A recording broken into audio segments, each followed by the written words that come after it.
mga katambak at good morning, good morning, good morning, good morning, good day all. Yan. Ang petsa pala natin is 26 na ng August 2025, Tuesday. Sa oras na 8 o'clock ang umaga. So, ayun. At buksan ko na yung bintana ko. So, ayun.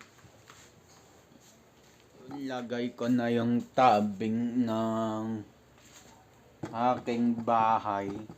Kasi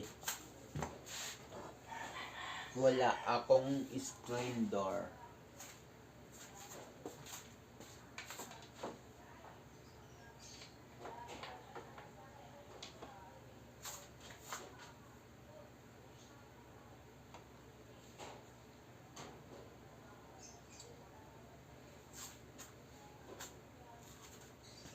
So, yun.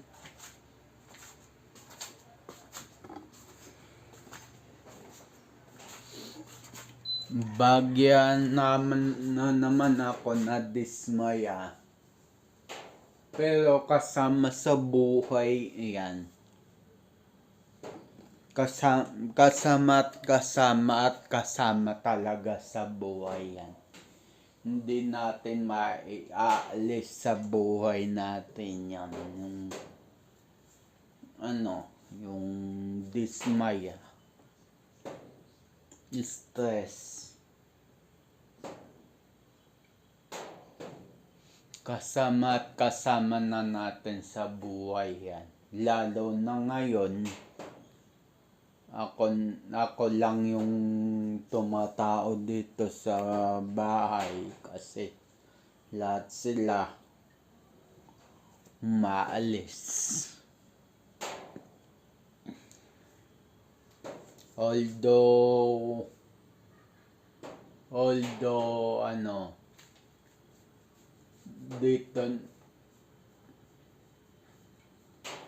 dito nagtatrabaho yung isang kong kapatid, kaso lagi siyang nasa kwarto. Work from home kasi siya. Parang isang linggo, isang beses lang siya mag-report sa office. So, ayun. At hindi ko na sasabihin bakit ako na-i-stress. So, baka mainis na naman ako. So, yun, wag na. So, yun, magkakape na ako ngayon. And then, may hugasin pala.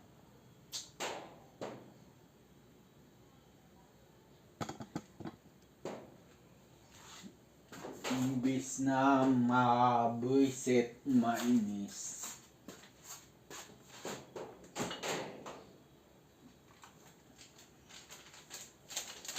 Laging good vibes lang.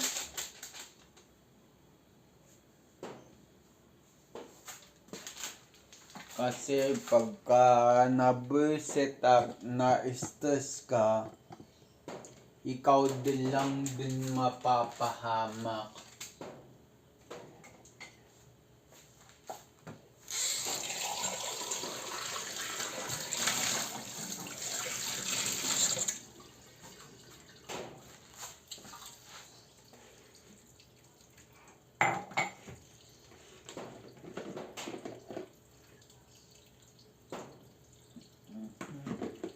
Init pa nga.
So yun, mukhang tinatawag pa ako ng ng palikuran. So yun.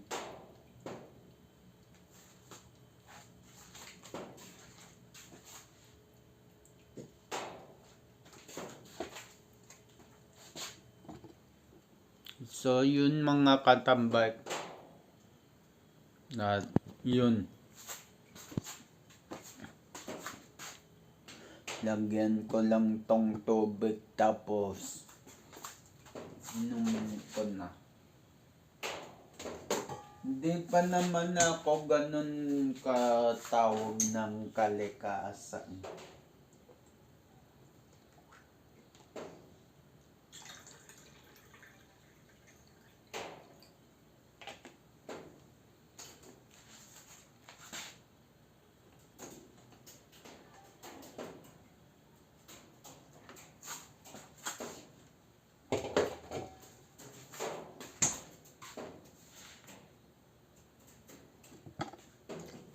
May biko pala.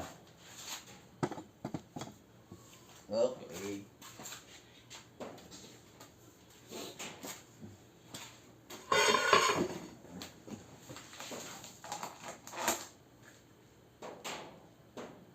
Ay, hindi na maganda.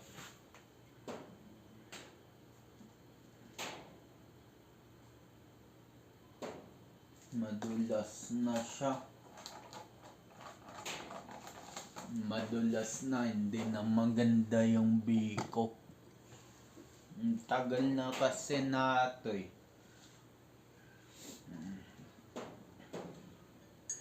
Noong una hindi ko siya pinapansin. Ay hindi pala. Hindi napapansin. Favorite ko nga to, hindi ko papansinin. Hindi ko siya napansin. Kasi nung simulang nagtalo kami ng aking nanay, nagtampo ko ng malala. Bira ko nabuksan yung pantry namin dito. Ito yung pantry namin yung nasa likod ko. Ito, pantry namin yan, mini pantry. Nung simulang nagtampo ko ng malala sa nanay ko, hindi ko na siya nabubuksan. Yung rep na lang kasi. Kinukuha ko lang sa rep yung tumbler ko na tubig. So, yun.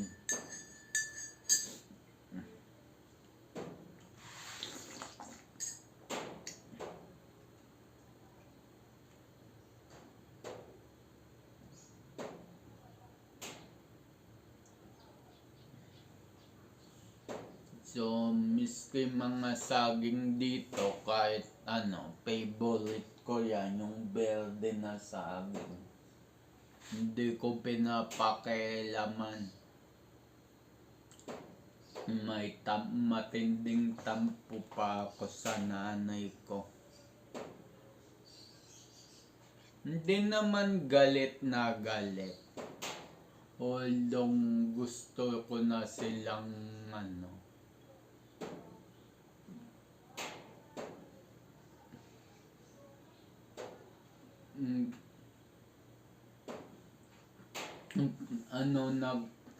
nagtatampo kung may tanim ako sama ng loob. Kahit taga-church ako, hindi maiwasan eh. Hindi maiwasan.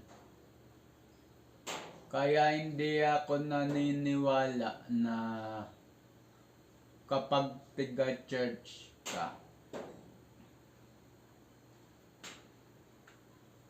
wala ka ng sama ng loob. Hindi, meron at meron pa rin yan. Kaso hindi na ganun kalala.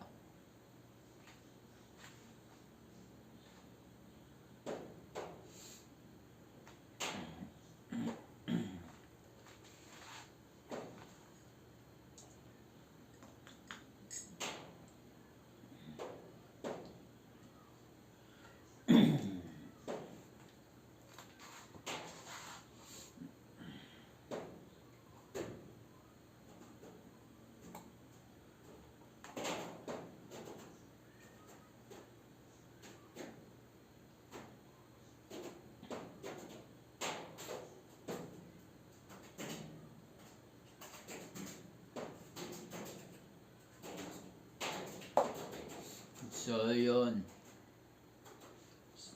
yun, umulong na uli yung ko.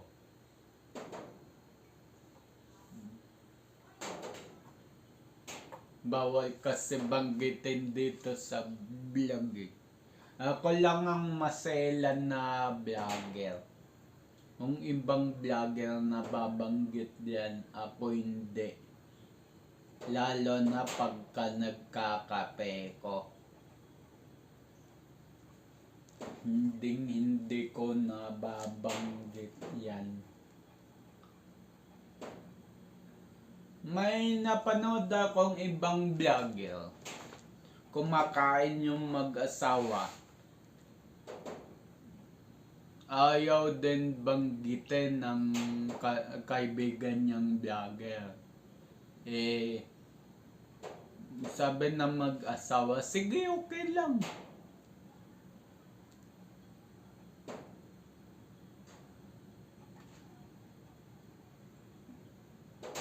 Kaya binabanggit ko lang dito sa vlog na tawag ng kalikasan, pero hindi ko sinasabi yung dahilan.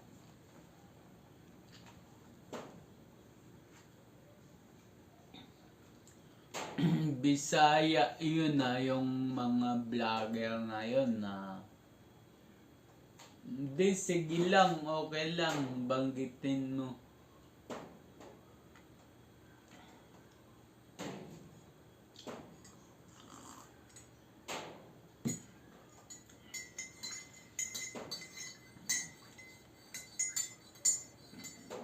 So, sila hindi maselan, ako napakaselan ko, lalo na pag off-cam.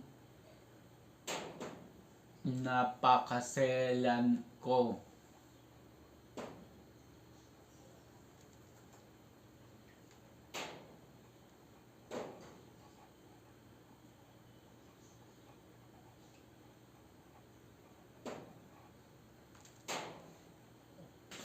Nga pala, hindi ko nasasabihin kung bakit ako nagtampo sa nanay ko ng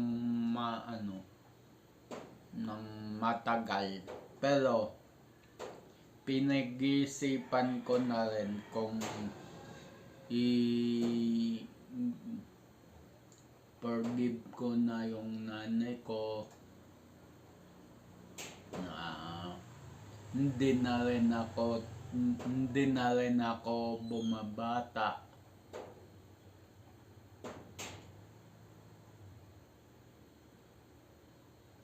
Pero kasi pagka forgive ko yung mother ko, siya naman tong siya naman tong may sama ng loob sa akin. Ewan ko ba kung bakit. Nasabi ko na tuloy. Sige, sabihin ko na nga.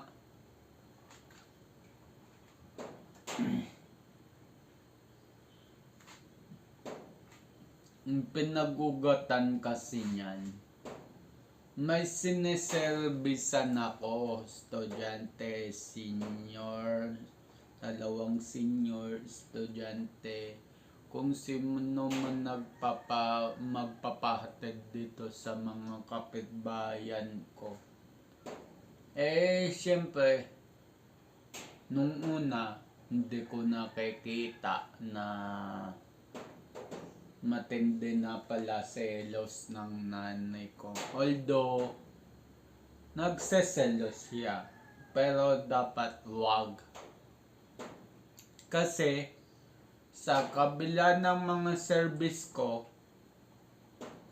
nagagampanan ko pa rin yung tungkulin ko sa kanyang ihatid sundo sa kabilang bahay o sa Caloocan. Ngayon, ako kasi may pagkakamali nung una eh. Narinig niya na mag-commute. Sinabi ko daw na mag-commute ka.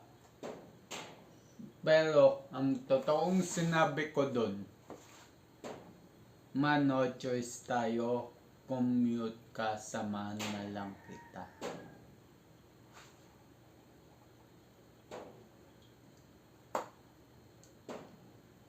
Tapos, sinabi sa akin na wag daw akong gagamit ng kuryente dito sa bahay.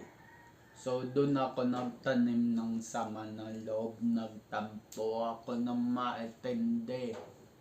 Tapos, pinagkakalat pa niya sa lahat ng kaanak namin na Dison na ako daw ay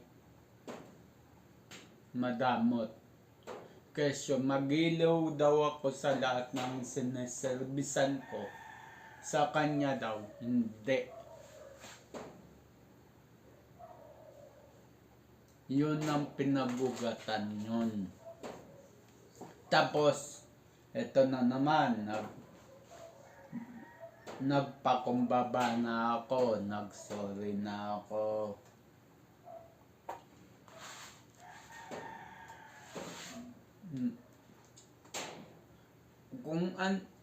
Kung ano-anong inuungkat na nagawa ko raw, na hindi ko naman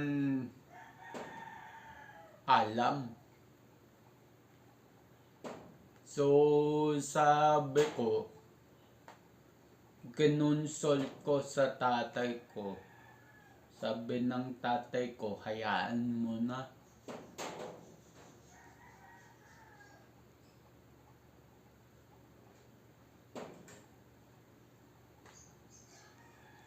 So, ang tingin ko, kahit senior na nanay ko, malakas pa eh. Kahit senior na nanay ko, pinaninindigan niya na talaga na mahina siya, na matanda na siya, na matampuin na siya, na magagalitin na siya. Ako yun ang pakiramdam ko. Ewan ko sa mga ibang nanay dyan.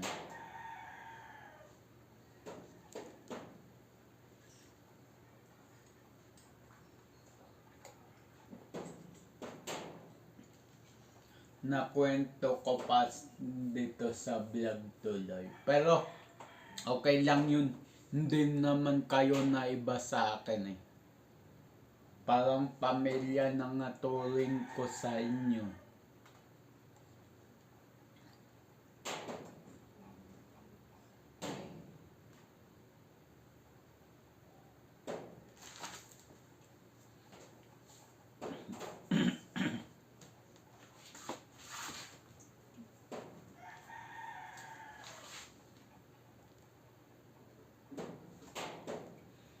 Ako naman, nagtampo lang ako, pero yung galit sa manalo, wala. Wala. Tampo lang talaga. Para ma-realize ng nanay ko na nagtatampo din ako sa mga ginagawa niya. So, sabi ng tatay ko, nung binalita ko sa kanya yun, hayaan ko na lang daw kasi ito nga, kinatampo ko sa nanay ko kung sinabi niya sa akin na huwag daw akong gumamit ng kuryente dito sa bahay. Kung magse-service daw ako, doon daw ako mag-charge ng e-bike sa pinagse-servicean ko. So, yung kapitbahay kong matanda narinig na high blood.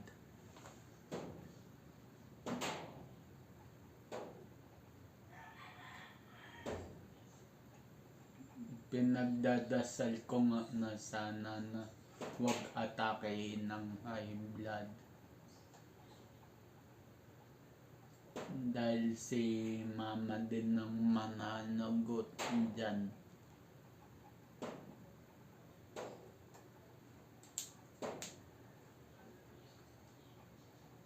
Iisa lang iisa lang naman mga pader namin dito kaya rinigan talaga sa pag nagsalita kabila o nagpatugtog, rinig sa amin. Ngayon, pag ako nagpatugtog, ganun din sa kabila.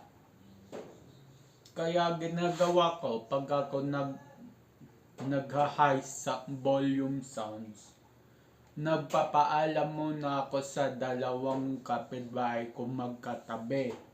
Kung wala na ba silang ginagawa or wala na bang tulog. So doon nagpapaalam ako. Kung ito nga isang senaryo na nagpaalam ako, sabi sa akin, Nan, kasi may doon ko nagpapatugtog, pero mahina lang kasi may nagwo-work from home sa katabi ko. Kaya hinihinaan ko. Ganun ako mag-sound o mag-ingay dito sa bahay. Nagpapaalam muna ako. Kasi nga, iisa lang yung pader na pagitan namin. Ganun talaga dito sa mga townhouse, iisa lang yung pader.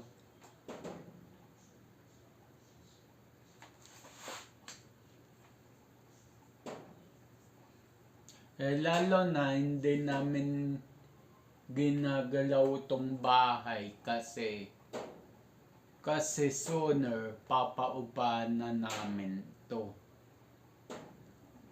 Kami maghiwa-hiwalay na kami ng bahay. Ako sa probinsya. Kaming dalawang manlalaki sa probinsya. Yung isa Tarlac, ako Bulacan. Yung bunso sa Caloocan. So maghiwa-hiwalay na kami. Yung kasama sa Caloocan, yung mother ko. sila doon. Tapos ako, kasama ko yung tatay ko. Tapos yung isa kong kapatid, may bahay na sila ng girlfriend niya sa Tarlac. So,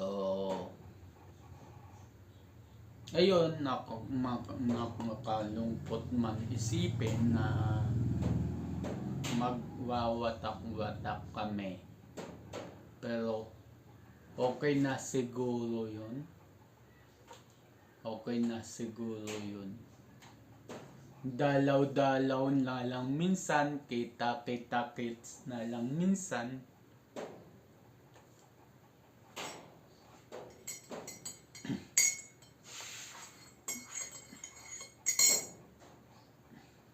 So, yun. Ako nung yun ang motive ko na ako bilang isang panganay, syempre gusto ko rin na buo yung pamilya, magkakasama. Gusto ko rin yun. Pero hindi pwede ang ipilit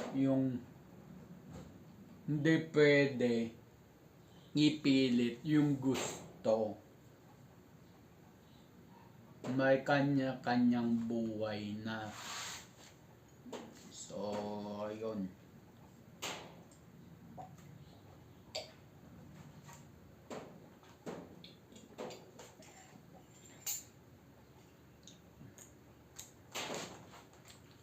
So, yun.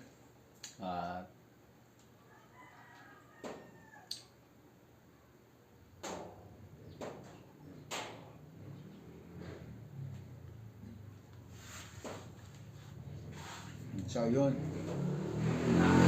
Naiiyak na naman ako. So, yun. Tapos na ako magkape. At maya ko na to hugasan kasi pa ako tinatawag pa ako ng kalikasan So ayun mamaya mga katambay at tapos na ako. So yun, magugas lang ako ng kamay and then mag-urong. Although konti lang naman yung uurungan ko, pero urungan ko na rin.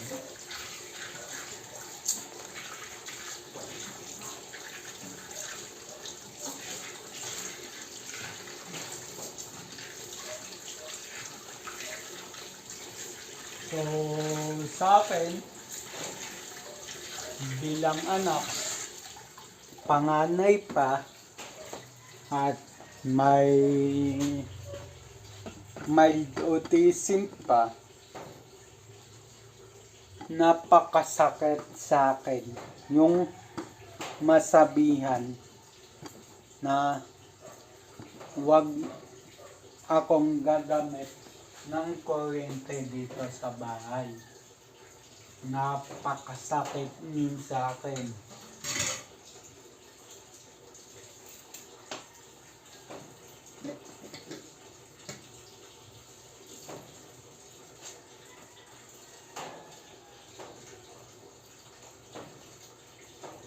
Pero but anyway, nandun na yun, hindi na maibabalik yun. Move forward na lang ako ngayon.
masakit man on my part my life.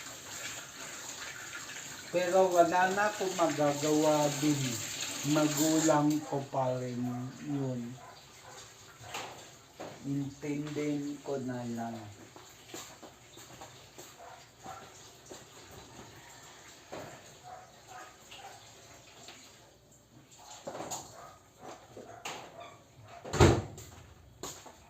Ganun naman tayo mga anak na ganun naman tayo lahat ng mga anak. Kahit anong sabihin ng magulang natin na masasakit, intindihin na lang natin sila.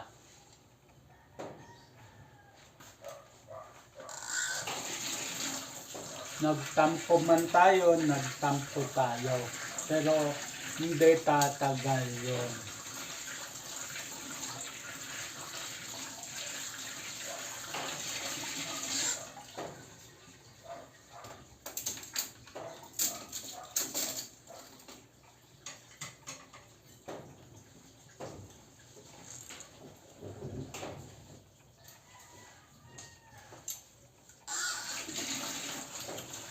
So yun, urong na ako patapos na ako sa kutsara tinidor.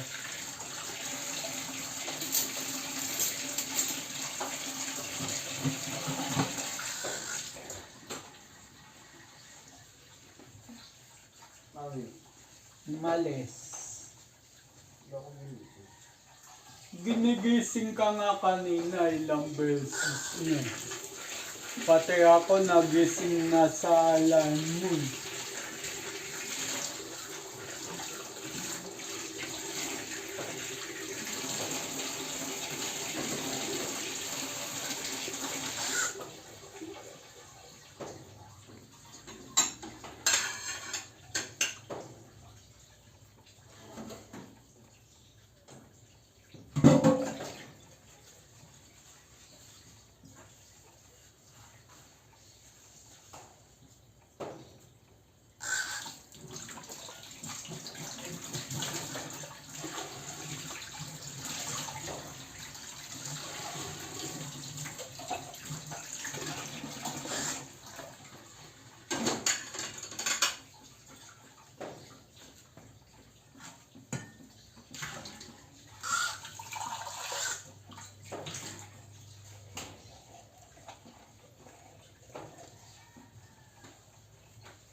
Ha?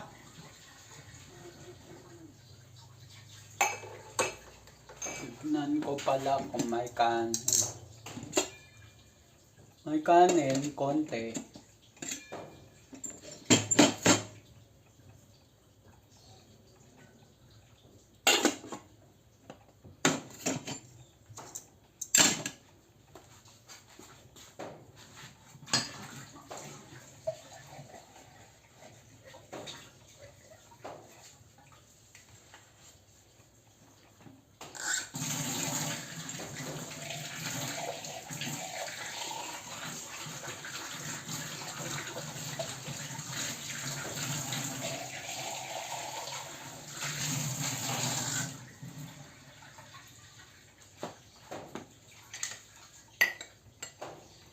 Tsaka yung mga service ko, mga katambay, lahat ng service ko, senior, estudyante, PWD, kinansel ko, no choice ako eh.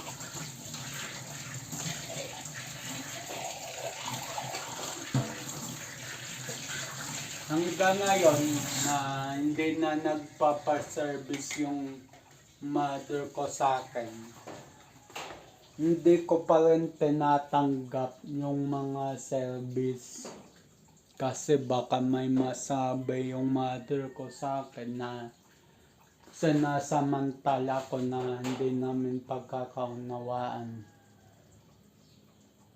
Kaya minabuti na ko na lang na wag tanggapin mo na yung service. Kahit nandyan na yung pera, niwasan kong maapektuhan, magkasira uli kami ng mag-ina. Yung service, yung pera, nandyan lang naman yan eh. Pero yung family, hindi na maibabalik yan. Kahit anong gawin mo. Family is family.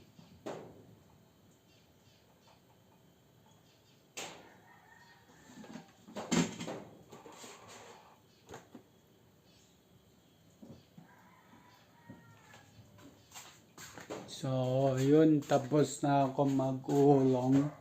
So, yun. Ito pa pala. Nung kawali. Nakalimutan ko. Kakaisip ko kasi nalimutan.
So, ayun. So, ayun mga katambak, tapos na ako magpulong, magkape, tapos magulong. So, yun. So, yun mga katambak, masyadong na mahaba tong vlog natin, vlog ko na to. Dito na ako magpapaalam. So yun, ang oras pala natin 9:10 na ng umaga sa petsa pala na 26 ng August 2025. So yun, dito na ako mapapalam. Abang na lang sa next vlog, next upload. Just always keep safe. God bless. And then, bye-bye. Matthew 21 verse 22. Pray, believe, receive. So, ayun at bye-bye.